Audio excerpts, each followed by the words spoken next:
Well, Jonathan, we have breaking news. We're just getting word from Qatar negotiators that the hostage holdup has been resolved, bringing in now Ambassador Michael Oren, former Israeli ambassador to the U.S. and a member of the Israeli Knesset. We're not sure of the details, Ambassador, in terms of exactly when this now kink that has been released out of this chain, if you will, when the flow will begin again. But, you can't really trust Hamas, quite frankly. With this delay in the first place, what message was Hamas sending, and what are they up to at this point? So good to be with you, Sal. Hamas is reminding us of who and what it is. It's a terrorist organization. It's like negotiating with ISIS or negotiating with Al-Qaeda. And Hamas, as a terrorist organization, of course, is not an honest negotiator. It's going to move the football. It's going to move the goalposts. And the goal there is not just to terrorize us physically. It's to terrorize Israelis emotionally. And you can imagine what these families are going through, knowing at the last minute everything may fall through, or even that the people who are on the list, or the hostages scheduled to be released, may not be released. And Hamas will do this again and again and again. I'm not the least surprised by this delay or any delay that's going to occur toward the end of the ceasefire period. I mean, Qatar, they don't necessarily have the loved ones on the line and wanting to get them back into their arms, but they have a lot at stake in terms of putting themselves very forward-facing on the negotiations. So you'd imagine that the Qatari officials are working diligently to try to get this to continue to run as smoothly as possible, given the circumstances. But where we sit now, where does that portend, or what does that portend for a potential extension to this pause in fighting? Just to show you how absurd the situation is, Qatar is the principal backer of Hamas. Major Hamas officials live in Qatar. So Qatar is getting it both ways. It's promoting Hamas, promoting the atrocities and horrors of October 7th, promoting the hostage crisis, and then getting credit for trying to resolve the hostage crisis. Almost you can't make this up.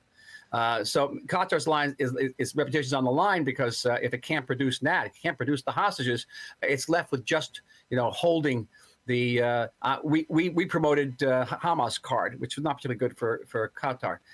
They're rife with dangers for the state of Israel. And one of your commenters previously said that Hamas will use this period to reorganize, to rearm, to move troops from the south up north again. And Israel has to make the terrible decision of weighing a hostage life against a soldier's life, because this is liable, very much liable, to cost us in terms of our soldiers' lives when the ceasefire renews.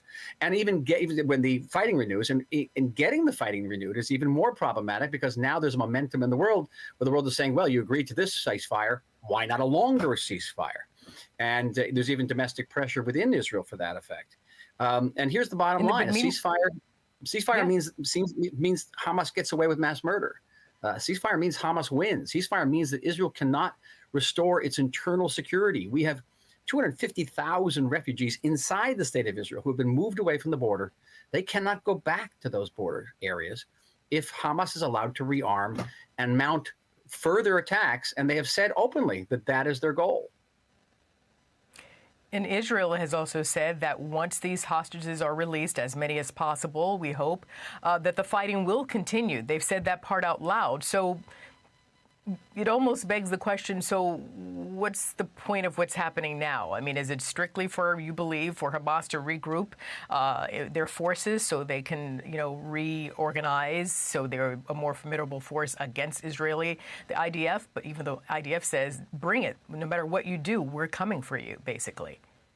Mm-hmm. And there's two basic points which have to be stressed here. One is that Hamas wouldn't be negotiating now the way it's negotiating if Israel hadn't moved its ground forces into Gaza and closed that noose around Hamas. They're underground. They've been underground for 7 weeks, too.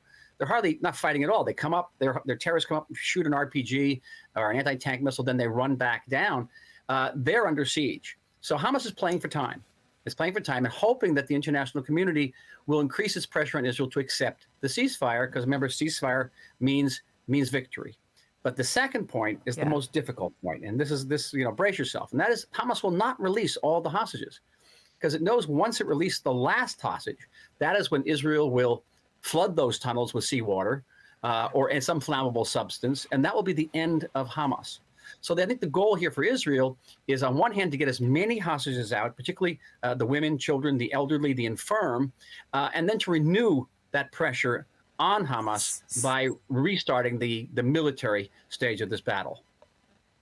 A conundrum indeed. But again, the breaking news is that according to Qatar negotiators, the hostages, the second batch or group, if you will, of hostages will be released today.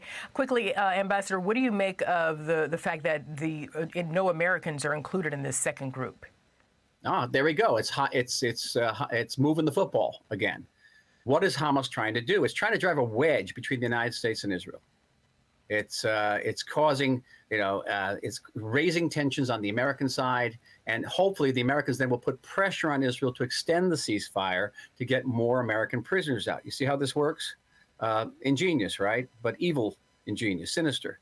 That's who we're dealing with. They are not an honest negotiator. They're not going to negotiate in good faith. They're a terrorist group, and they will terrorize both us and the people of the United States on this holiday weekend. Former Israeli ambassador to the U.S., Michael Oren, thank you very much for joining us. Thank you. I'm Steve Doocy. I'm Brian Kilmeade. And I'm Ainsley Earhart. And click here to subscribe to the Fox News YouTube page to catch our hottest interviews and most compelling analysis.